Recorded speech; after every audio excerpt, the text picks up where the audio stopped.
Good evening, everybody, and welcome to another wrestling review here at the BC WrestlePod Network. And welcome to the Progressive Review, your progress wrestling review show here on BC WrestlePod. Of course, my name is Mikey. I am one of the hosts here.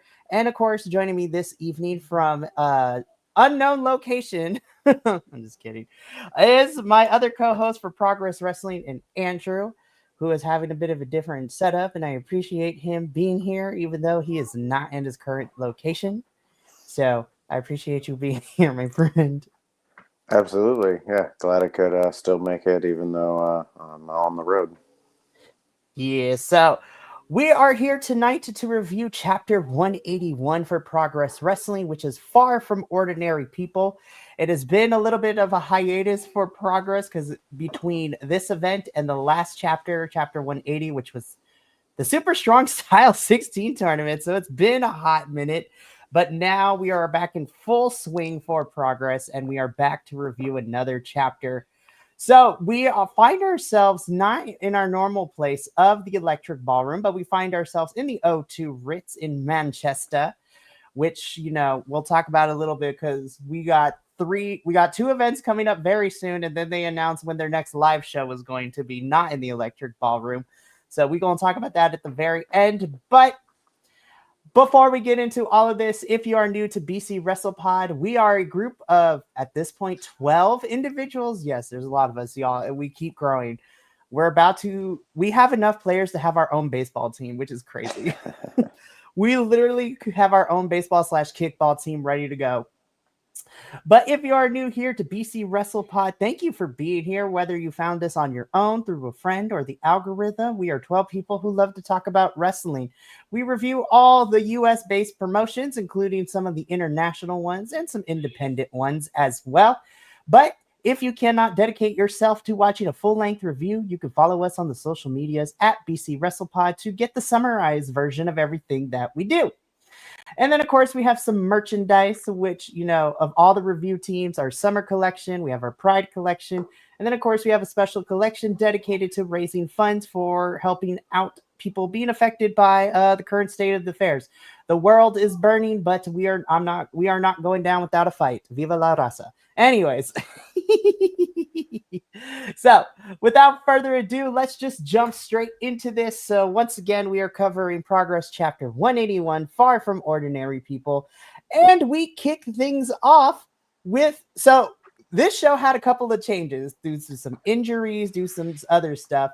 So, we're not going to mention what was originally scheduled. We're going to go with what we have. So, we kick things off with, I want to say, round 2 at this point, since we started covering Progress between these two. So we get Man Like Doris versus Ethan Allen. So these two have a bitter rivalry. And they, due to some circumstances, they decided, you know what, let's go for round 2 here at Chapter 181. I thought this was a really fun way to open up the show. Ethan Allen is really good. Of course, Man Like Doris coming off of Super Strong Style 16 as your winner of that tournament, which all pretty much gives him a championship match down the line at some point, which we're going to talk about it at the very end. But these two are just fighting and hating on each other. So why not? Just let them fight. That is the best way to describe it. So, Andrew, I'm going to come to you. What did you think of our opener for this match? Yeah, I mean, I was a little surprised that Man Like Doris was going to be in the opening. I mean, it makes sense because he's got a lot of energy, especially going against Ethan Allen. And this is a rematch from their match during the Strong Style tournament. It made more sense when we got to the end of the night why he opened up the night. But the match itself was a lot of fun. I mean, Ethan Allen is just that strong style through and through. Man like Doris is super entertaining, and I think wrestling against someone like Ethan Allen is really good, especially with him looking at getting that title shot, because obviously Ethan Allen is friends with the current champion, so there's that little tie in there. But I think Man like Doris going against someone with the style of Ethan Allen also it shows the serious side of Man Like Doris, and shows him doing that kind of gritty wrestling, which I think was really good. It was a really fun match. It was a good opener. Um, so I thought this was a solid choice, and it was a fun match to open with. 100%. And I mean, I could see these two fight forever at this point, which they're probably going to, given the fact that Progress Wrestling's roster is, I don't want to say super small, but we'll say they utilize, or they try to utilize everyone to the best of their ability based on who is available, which we love to see. Ultimately, a man like Darius does pick up the victory here against Ethan Allen. So Ethan continuing to stay strong, but still can't get one over on Darius. But who knows? We'll see what happens as we inch ever so closer to this inevitable match that we're going to get, which we'll talk about a little bit later. So after this match, we jump into our first of two Pick Your Poison matches. Mm-hmm. So leading into Kanji and Nina Samuels' match at Stay Humble. Each of them got to pick an opponent for the other in a Pick Your Poison match, and Nina Samuels has selected to have Kanji face Lana Austin. So, as we know, Kanji has been a staple here in Progress Wrestling for pretty much as long as I can remember. She was involved in a very fun feud that I got to keep up with through the social medias when it was her and Giselle Shaw fighting for the Progress Women's Championship when Jenny was the champion during the pandemic era. And then she's also been popping up all over the place, including Rev Pro UK. She's about to, if I remember correctly, I think she's going to be involved in a title match against Mercedes Monday at Summer Sizzler. I could be wrong on that. Please don't quote me.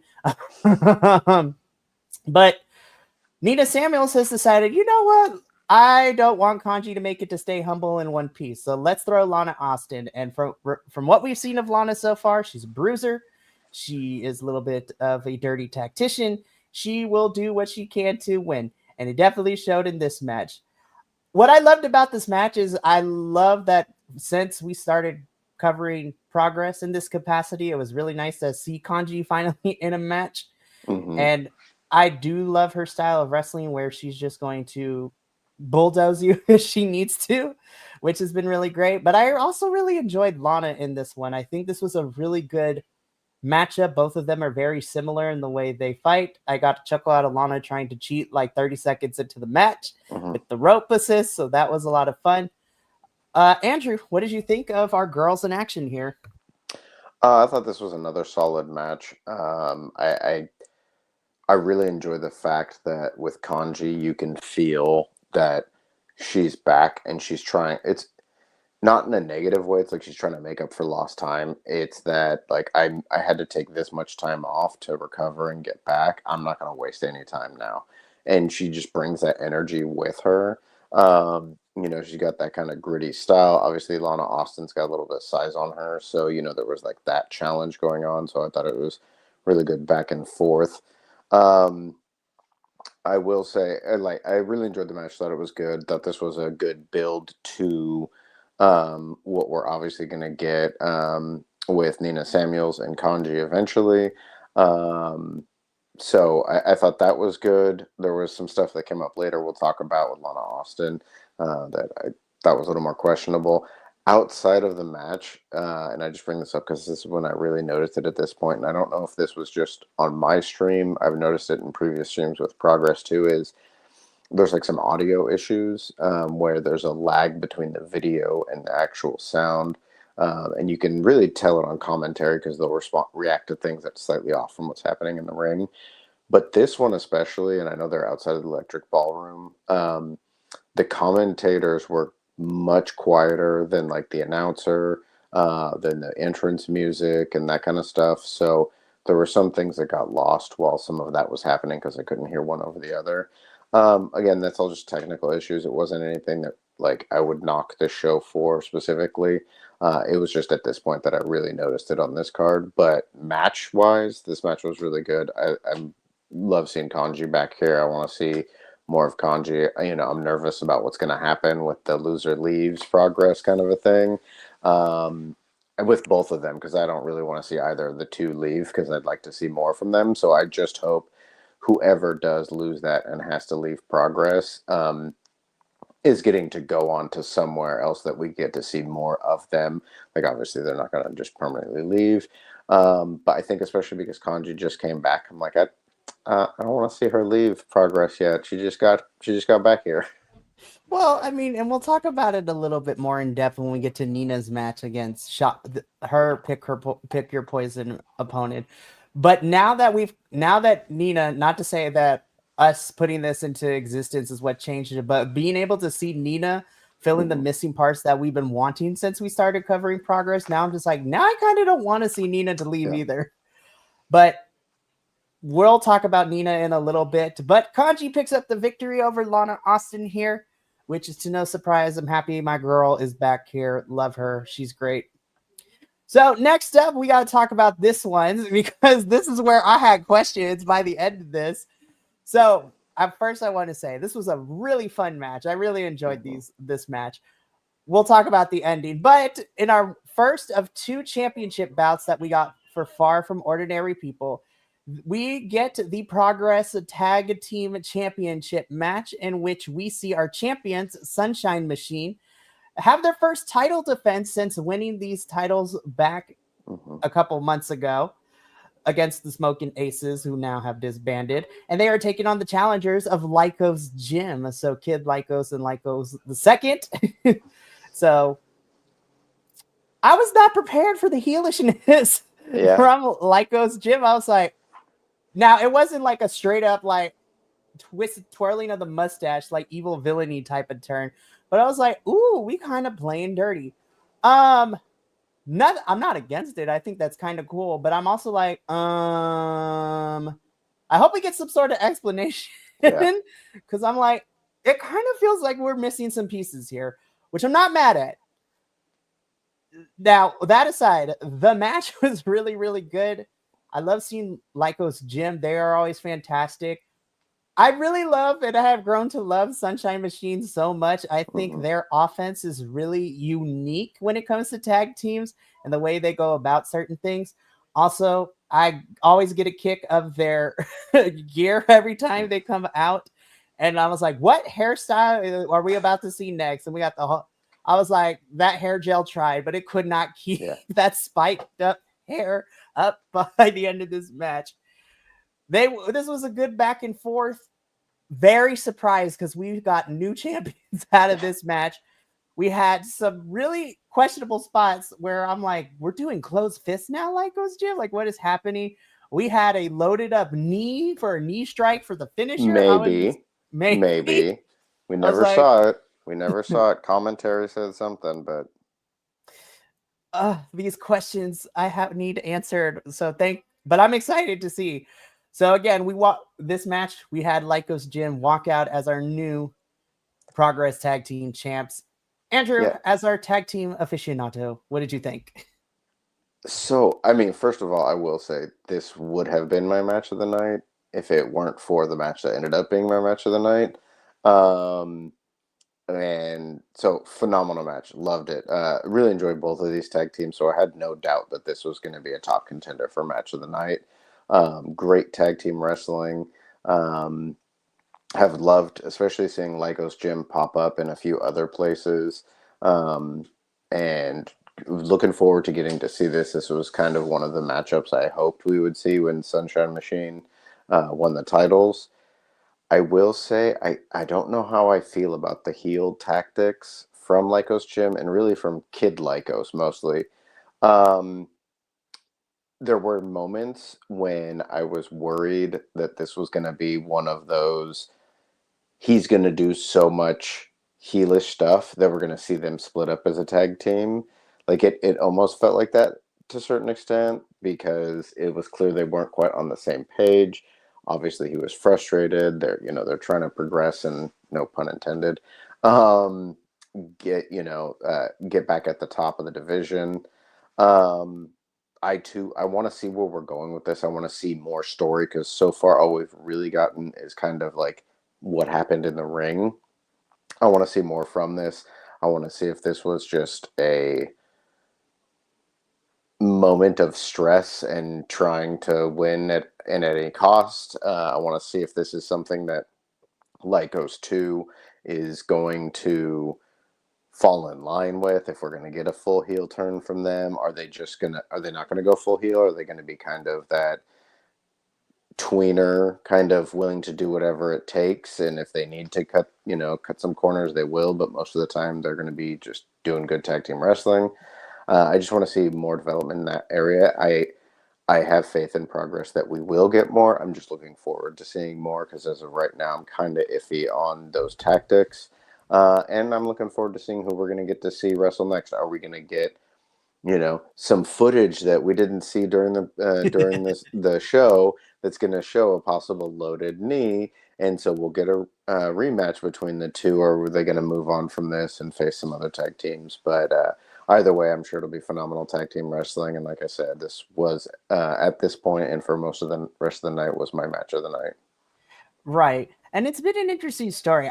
I hope we do get to see. I would love this feud to continue between Lycos Gym and Sunshine Machine, only because of the fact that it's felt like we just had the Sunshine Machine Yeah. get these titles back, or get these titles, because for the first half of this year, they were feuding with the tag champs, which were the Smoking Aces. And then we got that match at Fix Your Hearts, which saw Sunshine Machine win those titles and Smoking Aces disband. So I'm hoping that for the second half of this year, we get Lycos Gym still feuding with the Sunshine Machine, as well as, who else? We might get some other contenders up in here.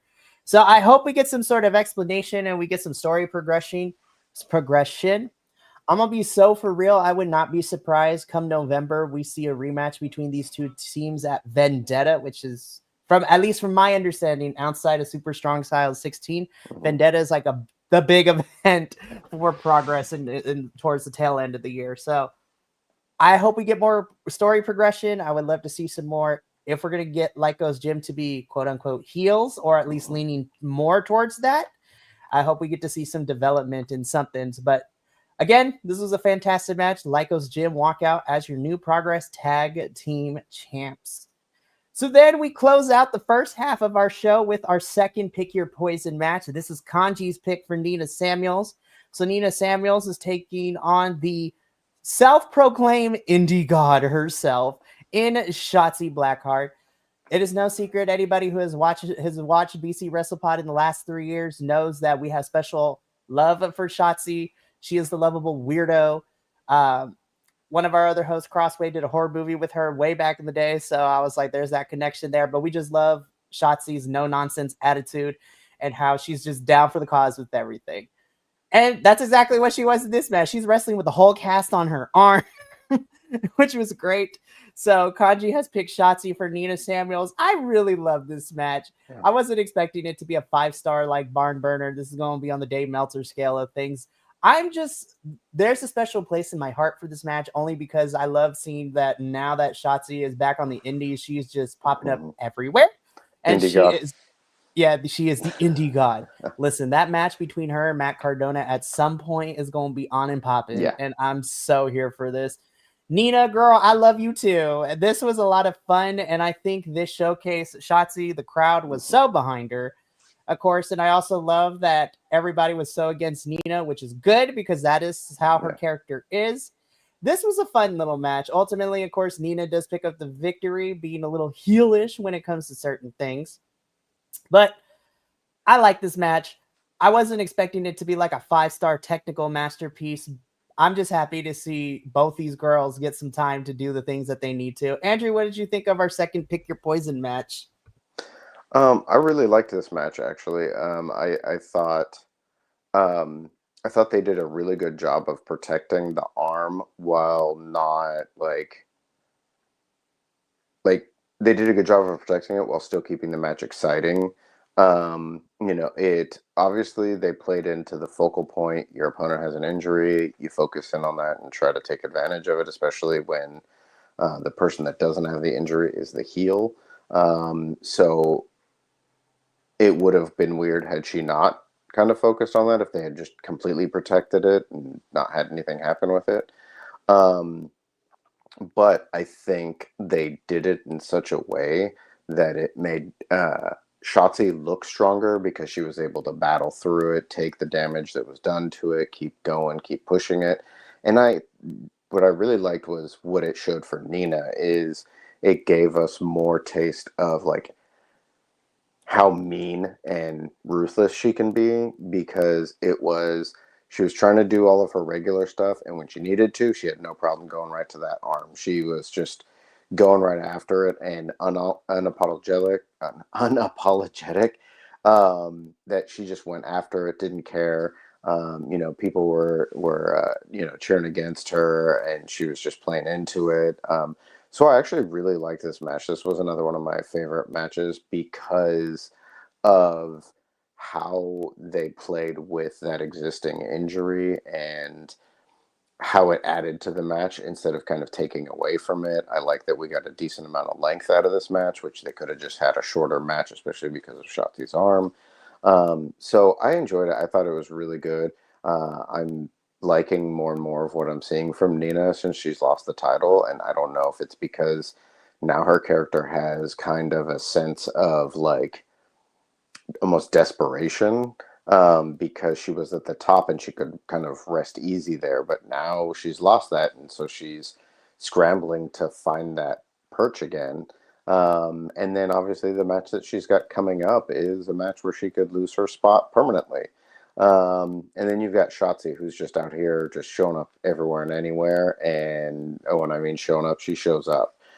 So I'm super excited to have her back out on the indies, loving to see everywhere that she's showing up. And obviously, I'm happy she's for now kind of a GCW staple. And I'm super happy got to see her here in Progress and face Nina. So awesome debut for her. Yeah, I thought this was good. I agree with all your points too, especially when it comes to Nina, because now there's such a sense of desperation from her, realizing that this could come to an end come Stay Humble at the end of the month. And so I love seeing this side of Nina where now she is going to be pulling every trick she can out the book to do what she needs to. I mean, we saw her play smart with picking Lana for Kanji's opponent. And, she did what she had to beat Shotzi to keep up a momentum leading into Stay Humble. After the match, Nina cuts a quick promo where she tries to destroy Shotzi's arm. She gets to the top of the rope to what I'm assuming to do a senton onto the chair, which I'm like, no, don't do it. But she jumps out of the ring because Kanji comes in for the save. Kanji gets on the mic. And 2 points of this that I really love. Number one, the crowd is absolutely funny. I love them because Kanji's like, so everybody's heard that the rumors are true. And then somebody else is like, Nina's a wanker. I was like, that is, then Kanji plays with it too. But Kanji has made it her mission to cancel the Nina Samuel show once and for all and bring it to the season and possibly series finale. I'm like, story progression. But now I don't want nobody to leave. Yeah, that's the hard part. Or leave in air quotes, because who knows? Yeah. Wrestling. We've had this happen in so many other promotions where somebody either retires or leaves, and then we find a loophole to get everybody back. I mean, look at Cody Deaner in TNA right now. Cody Deaner technically did not get re-signed, but he's still there as the hometown man. Anybody who's been keeping up with TNA knows this is a ridiculous thing, but we'll be loving it in TNA. I have questions though, and Andrew will talk about TNA because there's a match that I'm excited about, but also worries me. But we'll talk about it offline. So this is what ended up the first half of our show. We get a little bit of an intermission where we get to see, commercials for Progress, and then we get confirmation of Stay Humble, 100 volts, and then the next live show, which we'll talk about more in detail, happening in November, which is about 2 weeks before Vendetta, is Nosy Neighbors. I was like, I had to double check. I was like, is this nosy or noisy? But I was like, whatever. I was like, these graphics are out of control. I love you, Progress. But we come back from commercial. We jump into the second half of the show. The second half is kicked off with this fatal four-way match. This was another match that we had to move some stuff around because Ethan Allen, I was about to say Ethan Page, wrong promotion. Ethan Allen ended up fading man like Darius, so he got a replacement in this match. I did some research on Mr. Adam Maxted. Come to find out, kind of a little bit of a reality TV star celebrity in the UK because he's part of Love Island UK. I watched one episode of the US version. I'm like, this is too much for me. This is out of control, y'all. This is crazy. But this fatal four-way match has Adam Maxted, as well as some folks that we are used to seeing. Of course, our lovable twat, Charles Crowley, everybody's favorite internet to personality, Simon Miller, and coming back from Super Strong Style 16 and representing Pro Wrestling Noah in Japan is Jack Morris, which I love seeing him. I was like, I liked you in the tournament, and this should be an interesting one. This was a quick fatal four-way match, of course. I enjoyed it. This was just to get the crowd ready for the second half. It was a little bit on the shorter side. It was like 6.5 minutes. I was like, I kind of wish we got 8 minutes, but that is okay. Simon Miller, there was a little bit of a scary moment where where Charles Crowley did not jump high enough to avoid Simon Miller, and he got clipped. I was like, oh no. I was like, we just got you back from injury. Don't get hurt again. So Simon Miller delivers a spear to Adam Maxted, but Charles Crowley would pull Simon off and steal the pin for the win. So your winner of this fatal four-way, Charles Crowley, and this is continuing the narrative that Simon Miller, since losing the Proteus Championship, cannot catch a break, and he is on a losing streak still. What did you think of our fatal four-way to kick off the second half of the show, Andrew? I mean, I liked that. I thought it was really good. I mean, you have some solid, very experienced wrestlers in there. Adam Maxted looked good in there with some other more experienced people. So I thought he carried himself well. Being in there and competing with them. Jack Morris is always entertaining, and I think really what this match was building to was the fact that both Charles Crowley and Simon Miller have called out for the Proteus Championship. We did get a recorded promo from Paul Walter Hauser earlier talking about the fact that he hasn't defended it yet. And because of things that he's dealing with, and obviously he's making movies, and as he was showing, he wore a MLW hat while doing this Progress promo. So he's got a lot of commitments.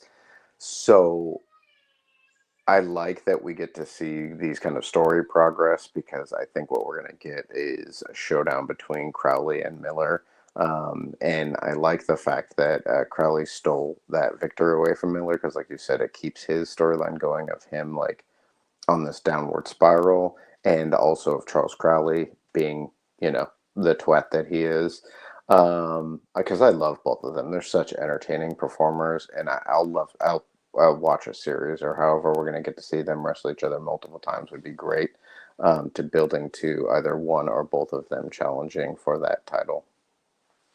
Well, we won't have, even though we have to wait about a month or so, it won't be too long, because in that recorded message from Mr. Paul Walter Hauser that we saw, he said that he'll be at 100 volts in August to defend that championship, regardless of whether he's filming, has other commitments, he's not filling up to, his body's not filling up to it. He will be there to defend that thing at 100 volts.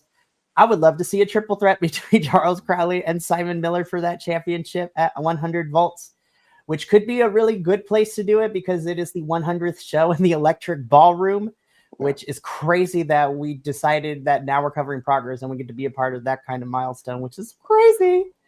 But and what a storyline too, if it's a triple threat and Crowley wins the title, but does so by defeating Paul Walter Hauser. So once again, Simon Miller loses the shot at that title without actually being the one that lost. Right. So this has been a fun story. I love both Charles and Simon. Can't wait to see. This was a fun match to kick off the second half. And then we move right along into what our next match, which was so I will just say this. I enjoyed this match. This is definitely to continue to push Charlie Sterling as a singles competitor now that Smoking Aces disbanded at Fix Your Hearts back in March. and he is taking on RPD, who is more of a mixed martial artist fighter, if you will, than wrestler. I love how you did the head tilt. I was like, no shade against RPD, but we know some other wrestlers who have transitioned from MMA and mixed martial arts and jujitsu and all that into wrestling. And not to say it was bad. I don't want to be too negative. However, I'm just saying, say what you will, but like a Shayna Baszler, a Matthew Riddle, um, despite her being a little problematic when she at least first got there, Ronda Rousey too. Um, I will say the best current example we have, because she is the Defy Women's Champion, is Marina Shafir. I think Marina probably is the most successful story right now of transitioning from that mixed martial arts background to wrestling. Yeah, I'll say So Lola Vice is a great Lola too, example. man. Lola's great. So Uh, I didn't necessarily dislike the match. no, I thought it was. I thought it was a good match. It was what it was supposed to be. Charlie Sterling was obviously going to win this. They're trying to build him up, which is great. They should.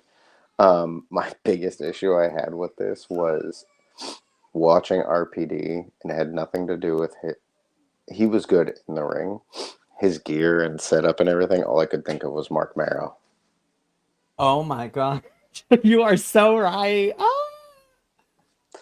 But outside of that, I thought it was great. I thought, it did what it needed to do. It didn't need to be more than it was. I thought RPD put up more of a fight than just a traditional squash, which was what was needed.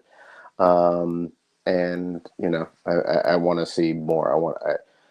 I don't mind seeing a few of these matches, but I want to start seeing Charlie Sterling get some bigger opponents so we can see where he's going to prove himself, whether it's going to be the Mhm. Atlas title, the Proteus title, the world title, whatever he's going to be going after. Right. And I mean, again, not necessarily disliking this match, but I really enjoyed his match against Will Cruz at Super Strong Style Yeah. Oh, yeah. 16, because I feel like that was a good indicator. Well, for both of them, actually. Yeah. Will, we're going to talk about you at the Phenomenal end of the match. show. Yeah, we're going to talk about you at the end, because right now he's in Japan. Will is in Japan right now, which is great for him.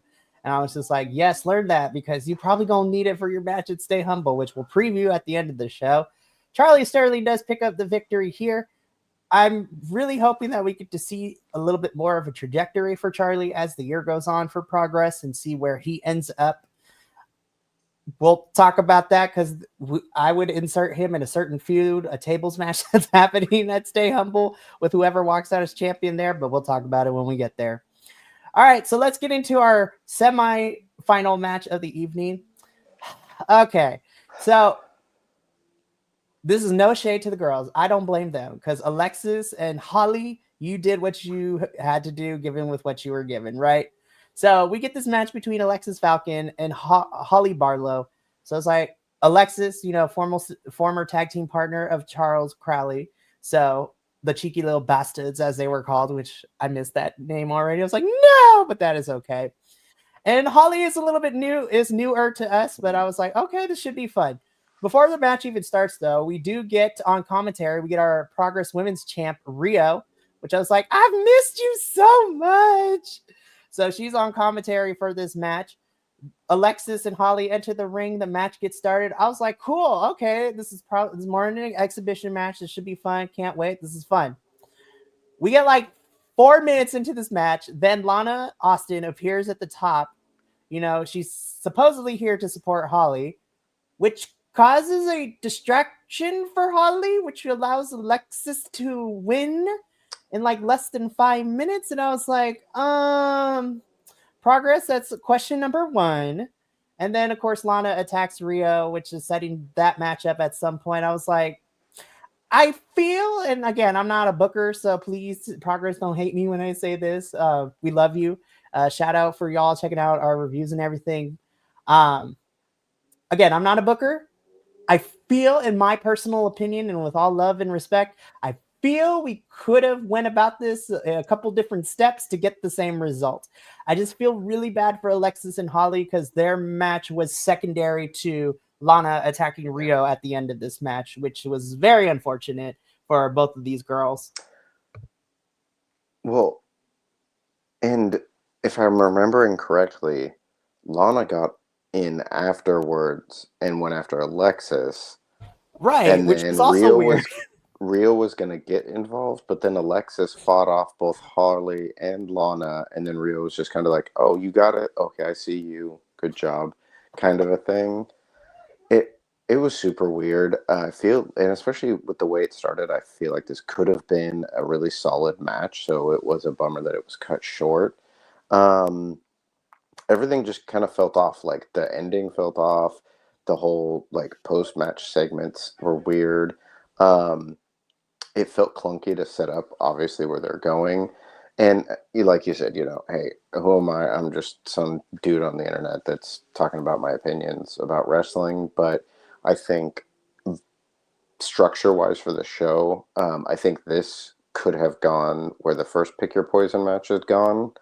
You could have put Kanji and Lana in the second spot, and then in the co-main event or the semi-main event or whatever, put the Shotzi versus Nina, because then we end going into the main event with the lead up to Kanji versus Nina, which feels like, I get that the title's not in line, but there's a big big thing on the line in There's some that big match. stakes involved with that Yeah. one. Yeah.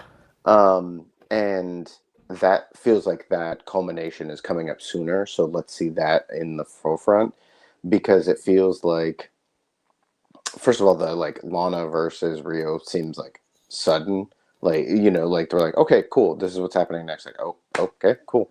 But I feel like we could have just like let that stew or something. But it just felt weird because the match was short. Everything else felt a little off. It did feel like there was a match in the middle of this storyline setup instead of like it being a part of it. Um, and I would have liked to have seen more from Alexis and Holly, because I really feel like they seemed like they were going to have a good match. Um, so who knows? Maybe we'll get to see a tag team match between all four of them. Maybe we'll see more build, whatever the case is. Because I really like everyone that was involved in it between Hmm. these two as well as Rio and Lana. I think all of them could have some fun matches and some storylines going on, but I just feel like it was a little disjointed, especially leading into the main. I just feel like it could have been stronger. Right. I would love to see a tag team match. I mean, again, we'll talk more in detail, but we did get told that Rio would be involved in some capacity for Stay Humble in a couple of weeks back at Electra Ballroom. So I would love for it to be a tag team, and then her and Mhm. Alexis can fight at 100 volts for it. And so we'll see what happens with all of that. I just felt really Yeah. bad for Alexis and Holly in this one, of how everything kind of got clunky towards it. But we got one match left, and that is what main evented or Far From Ordinary People. This is the rematch for the Progress World Championship. Champion Luke Jacobs taking on the Black Swan of Progress and Cara Noir.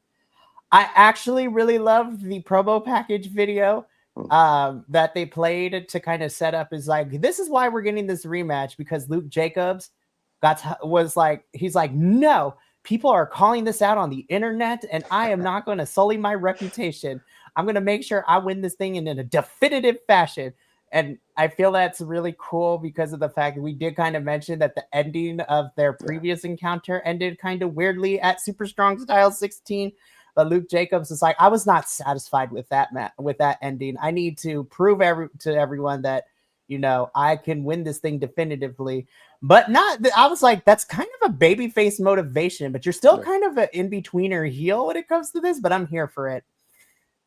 Is it no? So I'm gonna be completely brutally honest. This was my match of the night. Like, this is Right. hands down. I was like, oh hell yes, this is great.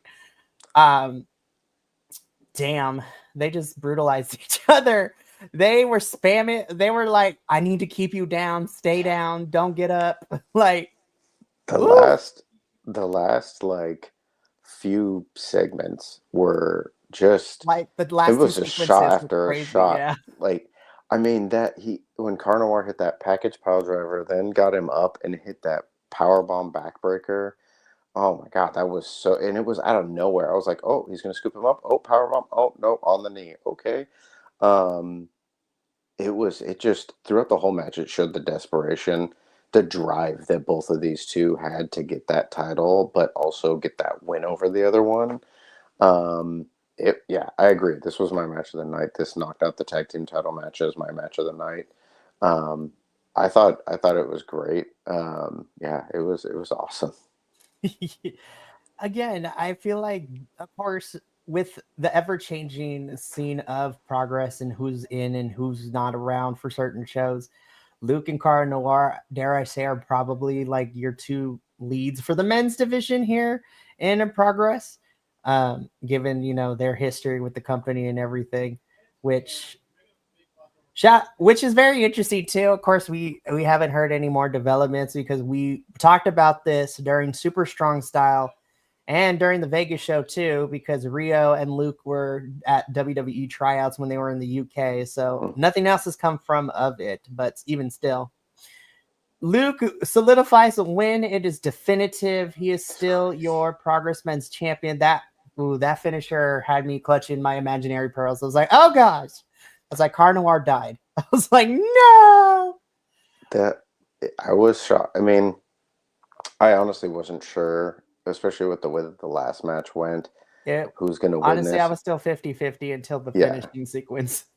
How it went down, like I wasn't sure how the winner was going to win, if it was going to be clean, if we were going to have something else questionable. It's funny, I noticed this during the match was obviously Cara Noir has the glitter, the gold glitter along his face. And I noticed at one point, because they were both laying down, that Cara Noir's makeup was getting smudged, so it was getting duller and duller. And when you looked at Luke Jacobs, you could see the glitter on his body. So it was like he was getting more like sparkly as Cara Noir was getting duller. And then when the victory actually happened, I was like, oh my god, it's kind of like fitting, because it was like he was stealing that shine from Cara Noir. And like, yeah, it was good. It was so good. See, I love when you say things like that, because also these are the weird things that I think of too, from like small storytelling perspectives, and that whether it was intentional or not, it doesn't matter. But you're right, because as the match went on and Luke Jacobs was getting more of the face paint, getting more of the glitter from Cara Noir on him just by wrestling, and Cara Noir's face paint were getting duller and duller and duller by the end of it. And then to add the piece de resistance afterwards, Luke Jacobs does like the bow at the end of it, like he put on a performance, which was, I was just like, when he used Cara Noir's choke against him and got him to tap out, like it was crazy. So I hats off to both of them. Luke Jacobs has impressed me since I've started watching Progress. And I've seen him pop up now in other places, and every time I see him, I put him up there with like Gabe Kidd, and those kind of that match that happened. I'm not even going front. But it's just one of those matches where you're like, oh, this is going to be high energy, hard hitting, entertaining match. And it doesn't matter who you put in front of him. They're going to have to work for it. And we've seen that. And Cara Noir coming out here and just putting into it. Like, I mean, we saw the storytelling from every moment that they were doing. We saw that from Cara Noir. And so I'm interested also to see where we go from this. Like, obviously we saw, as we'll talk about, what's going to happen most likely next for Luke Jacobs. But what's going to happen for Cara Noir? Like, where does he go from this? What are we going to see? I'm excited. I am too. I cannot wait. And then to end the show, man like Darius comes out. He gets face to face with Luke Jacobs. We're teasing that match whenever that's going to happen this year, as Darius is the Super Strong Style 16, which, at least from what I was able to research and understand, Darius gets a shot at that title at some point. So can't wait to see what happens with all of that.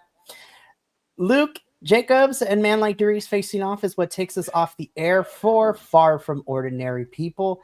This was a really fun way to come back from a little bit of a break after Super Strong Style 16. Yeah. Even my criticisms with certain parts of it, I still enjoyed this. And we don't have to wait long, because Progress is still going to be busy at least for the next 2 months. So don't touch that dial, because the progressives won't be gone for the progressive team won't be gone for too long, because in a couple of weeks we'll be back at it again to review chapter 182, which is Stay Humble. And so far we got 4 things announced. Tomorrow we're going to get another match to announce, which is crazy. But so far, Rio is set to be slated involved in action in some capacity. So who knows what we're going to get about that. But then we got some other really good matches too. Of course, as we talked about earlier, we are getting the loser leaves progress match between Kanji and Nina Samuels. That match is going to be crazy. I really hope it's a no DQ match. Just let them go ball out, like just let them go ham, let them go crazy, like do all that fun stuff. But even outside of that, I'm still excited for everything else. Will Cruz is hopefully going to get revenge on Gene Money because we're getting those two fighting after everything that went down at Super Strong Style 16, and Will defecting from the group after being tired of being mistreated by the Money family, which I'm excited for. But the match I'm super excited for. Go ahead, Andrew.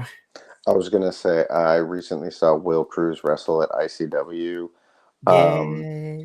and or not Will Cruz, sorry, Gene Money wrestle at ICW, and his character is such a douche. But man, every time I see him wrestle, So good. he's so good at it. Like, I was so like, your good. character is trash, and we're not Yeah. supposed to like you, but I like you because your wrestling is fantastic, Yeah. Gene. And his character is in everything that he does, which is so good. So I'm excited about the Cruz Money match for sure. Yeah, I'm excited for that one, but also the match I'm also excited for. We didn't get it in Vegas, unfortunately, due to travel issues, but we are getting it at Stay Humble. Axel Tischel will be putting his title on the line against Mike DeVecchio, which I was just like, ooh. But Like, dude, Mike, listen, I have kind of been keeping up with Kudo. I love him. I think he's great. But I was just like, Mike, I have become a fan after Vegas, like because they made lemons out of lemonade since Axel couldn't be there. But Axel's putting his title on the line against Mike DeVecchio in a tables match, which I was like, oh gosh. I'm like, ooh, this is gonna be interesting. I'm excited for all of that. And then, of course, in August, we have 100 Volts, which is the 100th show in the Electric Ballroom. And then Nosy/Noisy, whatever it is, Neighbors back in November. This is going to be fun. I'm super excited. I'm so happy that Progress is back. And now we're going to be fed for the next month or two. So, this is great. Well, Andrew, I appreciate you being here to review another exciting episode of Progress. We'll be between me and you, our summer is gonna be packed. Like, jeez. Yeah, you and I may not be back for Progress for until the end of the end of this month, but we're going to be around for some other shows together. So definitely see this pairing around for a little bit. Right. So let me just recap what we got remaining for the rest of this week, and then we'll talk about where me and Andrew are going to be back together because it's not going to be that long either, trust. But tomorrow evening, as of right now, and unless things change, the TNA crew will be here tomorrow evening on Friday at 7:30 p.m. Pacific, 10:30 p.m. Eastern to review this episode of TNA. We literally just got a bunch of matches made for Slammiversary, which is in 2 weeks. I have questions, TNA, which hopefully we'll get answers to as the weeks progress. And then we wrap up the week with our WWE review as we review Raw and SmackDown as we are heading into a jam-packed week because all the wrestling promotions don't want to play nice. Lord have mercy. So let me just put this out there, right? I watch all the wrestling and I'm here to support all these companies. I need these companies to stop wanting to fight each other on the same weekends because this is getting out of control. Because just this weekend alone, we got in order because I will be watching everything. I won't be I won't be doing report cards for everything, but I will be watching everything in some capacity. But it starts Saturday morning. We got NXT's Great American Bash. I'm excited because we are getting new challengers for Oba Femi. That match between Oba and Yoshiki Inamura from Pro Wrestling Noah is going to be slapping meats. It's going to be great because Yoshiki is not a small dude either. Sol Ruka versus Izzy Dave should be a really fun match. We are also getting a tag team match, which we're seeing our NXT Women's Champ, JC Jane and Fallon Henley take on Jordan Grace and Blake Monroe, also known as Mariah May. So that should be a really fun match as well. I'm forgetting what other match we have so far slated. Oh, I mean, we're probably going to get Ethan and Ricky round 3. And as Ricky has to go through Vanity Project this upcoming Tuesday. Listen, the name is stupid. The tag team name of Swipe Right is stupid. But Vanity Project's wrestling, they're actually really good. I like Vanity Project. They are such a good tag team. Well, Swipe Right's a really good tag team, so that should be interesting. So that's the morning. Then it goes All in Texas for AEW. We are doing a watch along for All in Texas, which includes a Texas death match between Mox and Hangman Page. Mercedes versus Tony for the women's championship. So we'll see if Mercedes walks out as Mercedes 7 belts. We are getting winner take all Okada versus Omega, which is I'm super excited about. Swerve and Will Ospreay versus the Young Bucks. If the Young Bucks lose, no, they are no longer EVPs. If Swerve and Ospreay lose, they cannot challenge for the world title for a whole year. And then, of course, we are getting our men's and women's casino gauntlet match. Winner gets the future championship shot at any time. And then, of course, the unofficial and unannounced matches. I'm pretty sure we're going to get a triple threat for the tag titles between Jet Speed, Hurt Syndicate, and then the Patriarchy. So Christian Cage and Nick Wayne. I'm not going to spoil it, but we have a TNT championship match set in for All in Texas. But I'm not going to say nothing because that's spoiling for Collision, which is airing on Saturday. But I'm looking forward to that match as well. And then Saturday night is Saturday night's main event, which I'm debating if I really want to watch, because as soon as Goldberg versus Gunther appeared on my screen, I was like, and we're doing a watch along for All in Texas instead. And then Sunday evening is WWE Evolution. I was just like, this build has been trash, but I'm watching it because the women of that company deserve everything from me. I'm excited for the match. We're getting Io versus Rhea. A battle royale. Winner gets a championship match at Clash in Paris later this year. Jordan versus JC for the NXT Women's Championship. And then Raquel and Roxanne Perez, now, unfortunately, since Liv got hurt and she's out of action, they will defend the tag team championships in a fatal 4-way with a team from Raw, a team from SmackDown, and an NXT team. So my money is on Alexa Bliss and Charlotte for SmackDown, Zol Ruka for NXT. And if I'm looking at Raw, the only real women's tag team we have is Maxine Dupree and Natty. But listen, if you're going to give me Natty Neidhart, who've been killing it on the independents right now, that's the Natalia I need to see pop up in this match. Like, she's been killing it. NWA, Bloodsport, like, give me Natty Neidhart. Like, that's who I need to see popping up in this match. But as far as where you can see me and Andrew, we got a bunch of other stuff. We'll be back in 2 weeks for live watch along for GCW Bash at the ballpark, where so far we have 4 matches. They announced a new one today. We are getting Deonna Purrazzo versus Jonathan Gresham, GCW championship match between Charles Mason and Effie, which I'm super excited about. Priscilla Kelly and Elena Black versus the Koger brothers. So it should be a crazy match. And then I have questions about this one, but I get it some capacity because it's building off of what's been happening on TNA, where you're getting Mance versus Tommy Dreamer. And I was just like, GCW, I got questions. But you know what? Tommy Dreamer, like, fine, this is a one-off, which also makes sense because the TNA stars are going to be in the area because the day after on Sunday is Slammiversary. So that's why we're also getting Mike Santana and Steve Macklin. Like, this is about to be on and popping. So that's the most upcoming one where you're going to see myself, Andrew, and Adolfo too, who we have inducted into the GCW cult.